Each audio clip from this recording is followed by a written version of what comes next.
Hoje a tutora trouxe o Lolo, né? Ele é um bulldog inglês, tem 5 aninhos. A outra paciente, né, a irmãzinha do Lolo, a Cristal, está com gripe. E hoje a tutora trouxe o Lolo porque ele também está com gripe. O Bob ele veio para mim para uma consulta com a especialidade de nefrologia. Em conversa com a tutora tinha um diagnóstico de doença renal crônica. Fiz a triagem, ela tinha alguns exames complementares, fiz a triagem com ela do paciente também. Então a Maia é uma SRD de 7 anos e aí ela veio para mim porque ela estava com um quadro de disquesia. O que isso quer dizer? Ela não estava conseguindo defecar.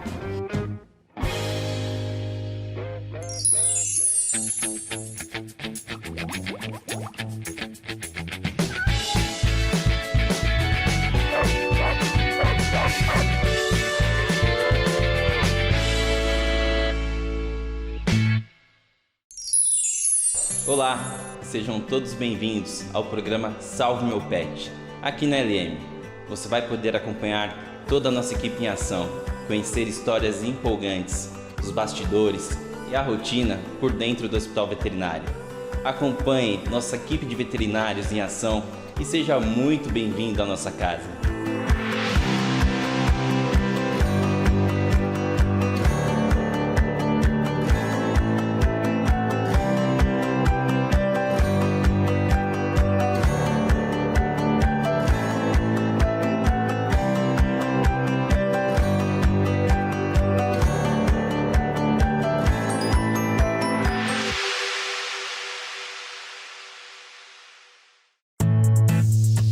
Me chamo Laila, sou médica veterinária, tenho especialidade em nefrologia e urologia de pequenos animais. Atualmente eu atuo na internação no Hospital Veterinário LM. O motivo pelo qual eu ingressei na veterinária, eu sempre gostei de cães e gatos, né? Sempre foi uma paixão, a gente sempre teve em casa, meus pais gostam muito, né? Eu decidi, eu fiz a minha primeira faculdade em biomedicina, mas já no 3º ano eu entendi melhor o propósito, né? O que eu gostaria mesmo de exercer pelo resto da vida. Querendo ou não, a gente faz a escolha da profissão pelo resto da vida. Terminei a biomedicina, fiz os 4 anos e depois ingressei na medicina veterinária logo em seguida. Quando a gente se torna médico veterinário, né, adquire a profissão, enfim, a gente começa a entender que eles são um espelho nosso. A gente começa a entender melhor essa relação do tutor com o pet, seja ele cão ou gato. A gente consegue se conectar de uma forma melhor com eles e isso facilita o nosso trabalho, porque normalmente a gente recebe os cães que estão com medo, os gatinhos também. A gente consegue ter essa relação de interação dentro da internação, enfim, consegue trabalhar melhor com eles, consegue desenvolver melhor o trabalho.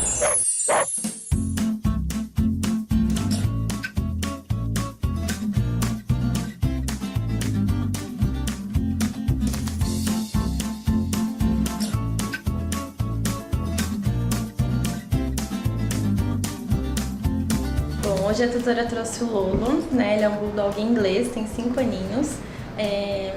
A outra paciente, né, a irmãzinha do Lolo, a Cristal, está com gripe. E hoje a tutora trouxe o Lolo porque ele também está com gripe. A gripe canina ela é contagiosa, né? Então ela foi orientada, mas eles convivem juntos e ele acabou se contaminando. Então ele veio para cá para uma consulta, uma avaliação, né? A gente coletou o sangue para identificar possíveis alterações, fizemos medicação e agora a gente está acompanhando ele para ver como ele vai responder ao tratamento. A gripe canina, chamada de traqueobronquite infecciosa, ela é muito autolimitante. Então isso pode se resolver sem o tratamento. Porém, a gente prefere fazer o tratamento porque ela pode induzir pneumonia, pode causar outras alterações mais severas, então a gente já entra com tratamento e acompanhamento do paciente.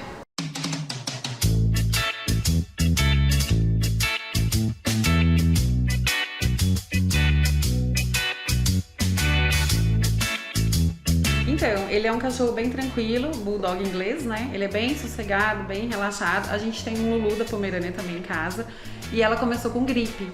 Ela começou com tosse, com espirro, engasgar. Aí a gente trouxe primeiro o Lulu e ele tava bem, ele tava normal, ele não tinha problema nenhum. Aí ela começou a tossir, a gente trouxe pra cá, porque engasga, vomita, então a gente trouxe pra ver. E descobriu que ela estava com gripe, que é tosse dos canis. Aí ontem ele começou com a mesma engasgo, começou com vômito, não levantava, ficava mais molinho no chão.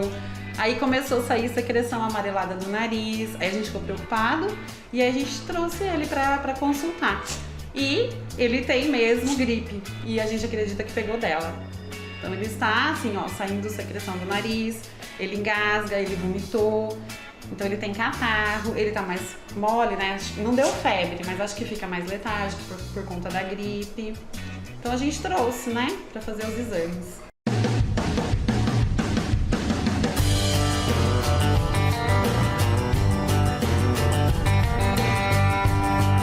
Então a gente fica muito preocupado, porque é um filho. Então, assim, o meu medo é de ter pneumonia, por isso que a gente corre, né? Quando acontece alguma coisa. O medo é de evoluir para uma pneumonia. Então, assim, é mais carinho, né, Larissa? Mais amor, fica em cima, vai fazer inalação, fica dentro de casa, fica tomando conta mesmo, igual bebê. É igual criança mesmo. Infelizmente, a pneumonia pode acontecer mesmo com esse tratamento inicial. Não dá pra gente descartar logo de cara. Então, por isso que eu peço o retorno, né, para acompanhamento. Conversei com ela da gente fazer depois uma radiografia pra gente tentar identificar se tem alguma lesão pulmonar ou não, mas logo de cara a gente não consegue excluir a pneumonia. Conversei com ela que isso pode acontecer, mas que a gente vai tratar agora inicialmente os sintomas e acompanhar o paciente.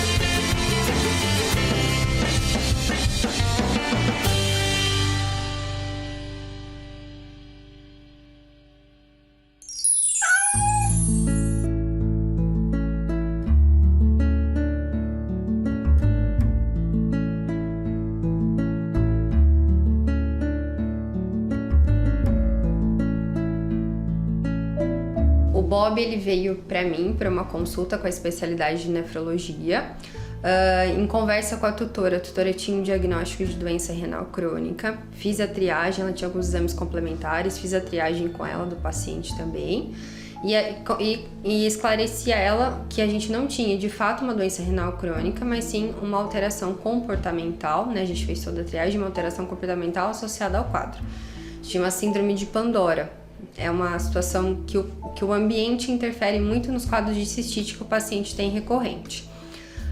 Associei a minha especialidade de nefrologia em conjunto com a colega Mariana Leite, que faz de felinos, a especialidade de felinos.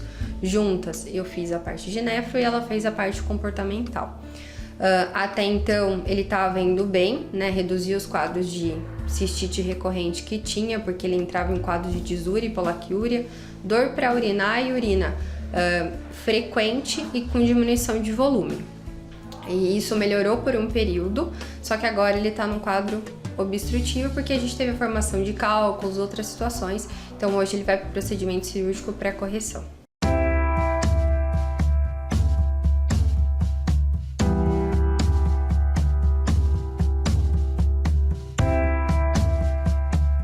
Fui chamada para fazer a avaliação comportamental do paciente Bob, porque ele tem uma doença que é chamada síndrome de Pandora.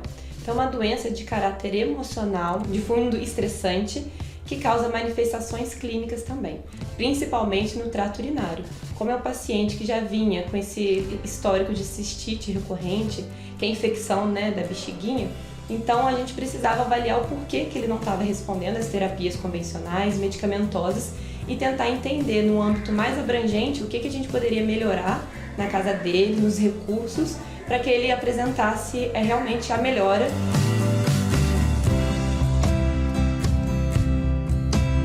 Qual o risco de ter mais cálculos, de sedimentos? Isso vai ser um acompanhamento aí a longo prazo dele, na verdade. Então, a síndrome de Pandora, a gente tem que ter todo o manejo ambiental, enriquecimento ambiental, que é o que a gente tenta, né, implantar, e os tutores absorvem muito bem. Então, a gente está fazendo junto, mas isso é a longo prazo, não vai ser momentâneo, não.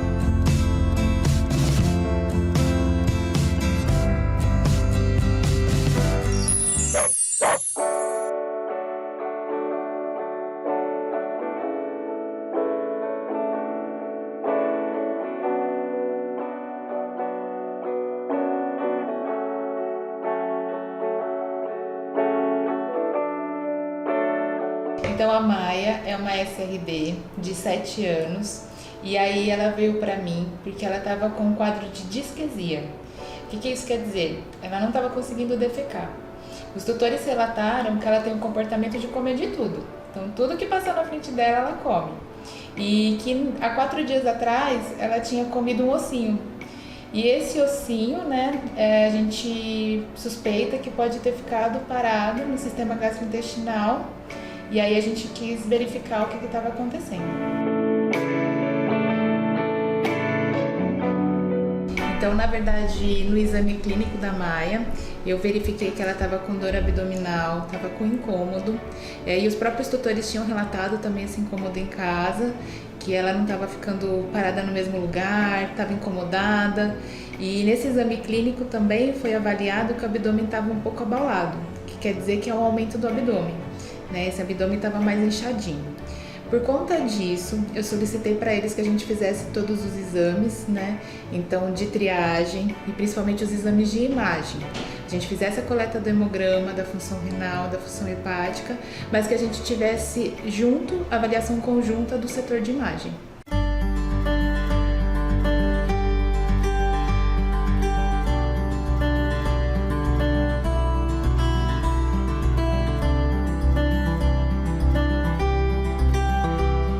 Da Maia, o fecaloma foi secundário à ingestão de ossos, né?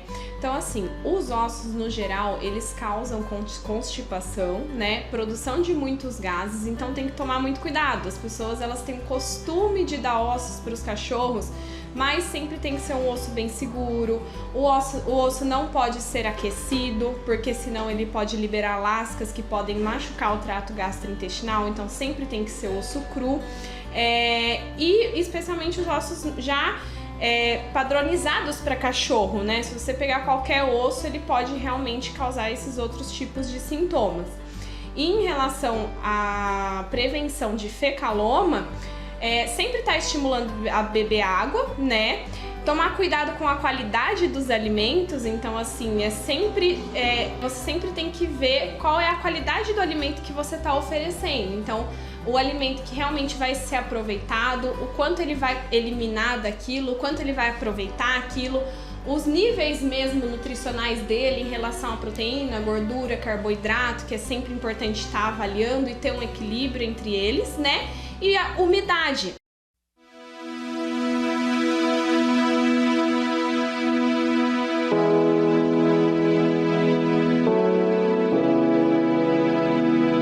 A Maia, ela deu entrada pra gente com uma quantidade de fezes bastante importante ali, né, na região do intestino.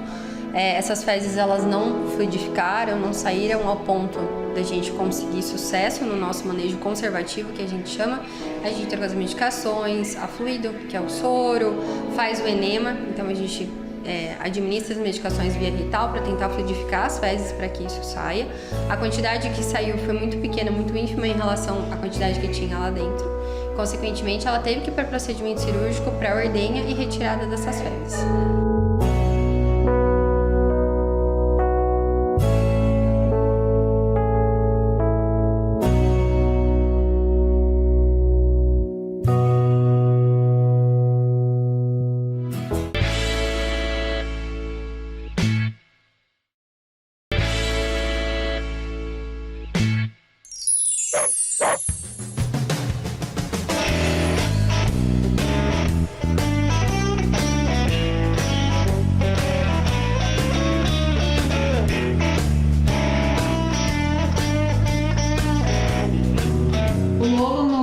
Semana ele piorou, aumentou muito a secreção dele de nariz, ele ficou com muita tosse, ele ficou muito engasgado, ele vomitava catarro, então ele não passou bem o final de semana. Aí a gente retornou no domingo, aí a doutora consultou ele, viu que ele tinha piorado mesmo a secreção, tinha um aumento da secreção, aí ela achou melhor a gente entrar com antibiótico, então fez mais antibiótico injetável, fez mais cortisona nele. E aí a gente começou uma inalação com medicamento também, que a inalação estava sendo só com soro. E aí do domingo para segunda ele teve uma melhora muito grande, melhorou muito. E hoje era o retorno dos dois, né, para ver como é que estão. E ele melhorou muito, ele ainda não tá curado, ele não tá assim, ele ainda tem um pouco de tosse. Mas assim, a secreção diminuiu, quase acabou. Então ele tá muito melhor, mas vai continuar a medicação. Hoje, então, o Lolo e a Cristal, a irmãzinha dele, vieram pro retorno, né? A Cristal foi quem pegou primeiro a gripe e acabou passando pro Lolo, pro irmãozinho dela. A Cristal tá muito bem, já praticamente 100%, né? Tá de alta médica. Recomendei um exame check-up para ela, exame do coraçãozinho também, né? Que a gente vai programar isso depois. E o Lolo, ele passou mal no final de semana, teve que vir aqui pro hospital para poder a gente mudar o protocolo de medicação dele, porque ele teve uma descarga nasal purulenta muito significante, né? Ele teve uma piora do quadro, então a gente entrou com antibiótico, mudamos a inalação, né, a nebulização que ele estava anteriormente, acrescentamos medicação, corticoide, e hoje, né, ele veio no domingo aqui pra gente, um pouco pior, né, e hoje, na terça-feira, ele está muito melhor.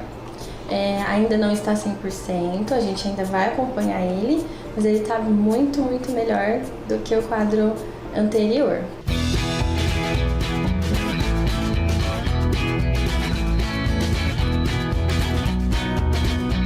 As crianças, principalmente a Larissa, que ajuda a cuidar, né, Larissa? Tá muito contente, né? E tá gostando de fazer medicação, porque eles gostam de fazer medicação, mas tá todo mundo lá em casa, assim, deu um alívio, porque a gente achou que ele ia ficar com pneumonia, a gente achou que ia piorar, né? Mas então, assim, todo mundo agora tá aliviado e tá tudo bem, graças a Deus, né? E vamos continuar cuidando dele, né? Fazendo inalação, porque é ela que faz a inalação nele. Mas tá todo mundo agora tranquilo. Eu pedi retorno para ele na sexta-feira pra gente poder acompanhar, né? Ainda não está liberado. Na ausculta cardiopulmonar, né? Ele não apresenta nenhum padrão sugestivo, porém a gente sabe que pode ter alteração de imagem, né? Não consigo identificar apenas com o estetoscópio, então preciso de exame de imagem. Conversei com a tutora, né, sobre fazer uma radiografia. Então na sexta-feira a gente vai avaliar como ele ficou e, se for o caso, a gente vai fazer a radiografia do tórax, né, para poder excluir a pneumonia. Porém ele tá com suporte medicamentoso, né? Então agora na sexta-feira a gente vai avaliar essa outra questão.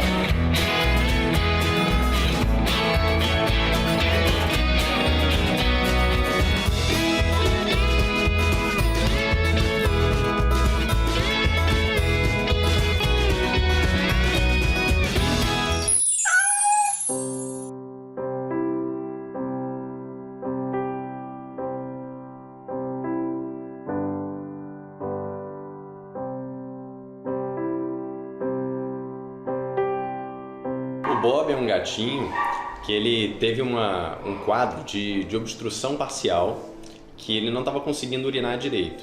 A gente tentou todo o tratamento clínico, no caso dele ele funcionou no início e depois ele voltou com uma recidiva. Então a recomendação é de entrar para o bloco cirúrgico para a gente fazer o procedimento. No procedimento cirúrgico dele, a gente abriu a bexiguinha e fizemos uma lavagem. Então ela é uma lavagem que ela é feita de dentro para fora e de fora para dentro. A gente coloca uma sonda para conseguir lavar bem. Então a gente tirou todos os sedimentos que tinham lá dentro, um cálculozinho também bem pequeno de 2 milímetros que tinha também, e esses sedimentos com cálculo eles estavam obstruindo parcialmente o trato urinário dele, por isso que ele não estava conseguindo urinar. Então agora, tirando todo esse conteúdo, a gente fechou a bexiguinha dele, tirando todo esse conteúdo ele vai conseguir urinar normalmente.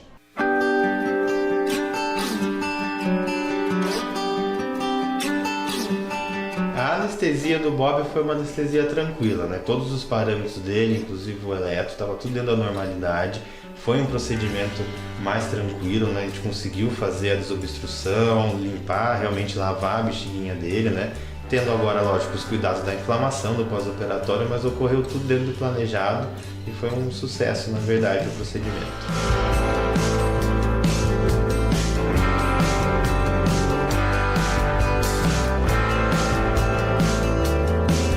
Pode ficar tranquila, tudo correu como a gente esperava, mas ainda existe a possibilidade de recidiva. Então ela já está ciente que isso pode acontecer novamente. Por isso que é tão importante a gente cuidar do manejo comportamental, sempre aliado à terapia medicamentosa, para a gente garantir que isso não aconteça mais. Mas se isso voltar a acontecer, a gente vai ter que mudar um pouquinho nossa abordagem e olhar de modo mais amplo ainda o que está acontecendo.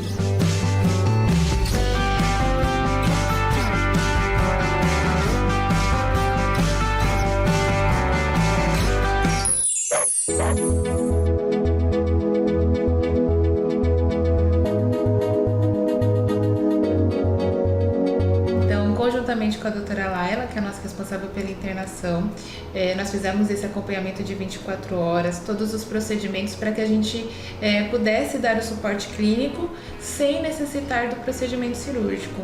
E não foi o caso da Maia. A Maia não evoluiu, né, clinicamente, então para que a gente pudesse dar a melhor conduta para ela, que fosse a conduta que a gente chama de padrão ouro, né, que pudesse ser o melhor acompanhamento clínico para a paciente, nós optamos pelo procedimento cirúrgico, né, uma cirurgia de enterotomia para retirada do conteúdo. Ela acabou de sair da cirurgia, né, e na cirurgia a gente encontrou um conteúdo fecal compactado, que tinha assim a presença desse osso, que estava ali obstruindo a passagem, e aí na cirurgia o Dr. Francisco conseguiu eliminar esse conteúdo para trazer de volta a motilidade intestinal e trazer de volta a parte gastrointestinal dela íntegra.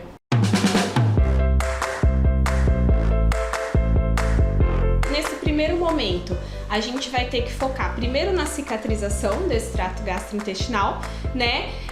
O alimento que vai passar por ele deve ser líquido a princípio, então vai ficar em torno de uns 5 dias com alimento líquido. Depois nós vamos iniciar a alimentação pastosa, tudo isso batendo a própria ração que a Maia já come, ou talvez até uma ração pro prato gastrointestinal, que vai ter mais fibras, que vai ajudar a tratar toda essa inflamação que está ocorrendo devido à cirurgia, devido ao fecaloma, devido a tudo que ela está passando, né? Depois, quando ela completar 10 a 15 dias de cirurgia, que a gente volta a reintroduzir o alimento seco. E para esse caso dela, a prevenção do fecaloma é realmente estimular a ingestão hídrica, né? E principalmente tomar cuidado com os ossos que vai oferecer. De repente, não oferecer mais ossos seria mais interessante para ela.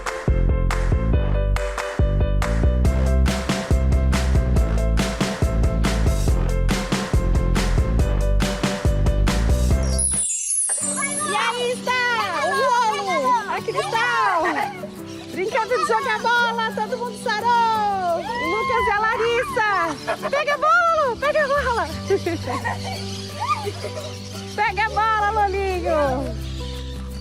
Fala tchau! Tchau! Olha lá! Todo mundo brincando! Pega tal! Tchau, gente! Há aproximadamente um ano, eu percebi que o Bob não conseguia urinar, ele tinha dificuldade.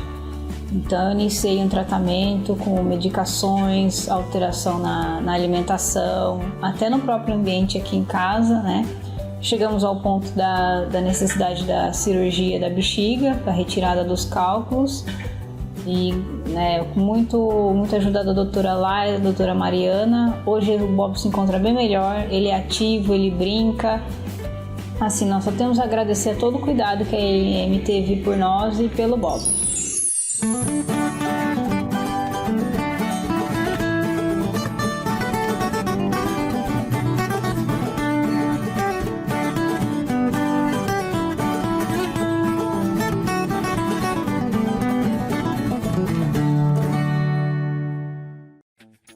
O Ted Henrique é um Shih Tzu, né, de quase 12 anos de idade. Ele veio há 2 dias atrás com bastante desconforto no olhinho, né?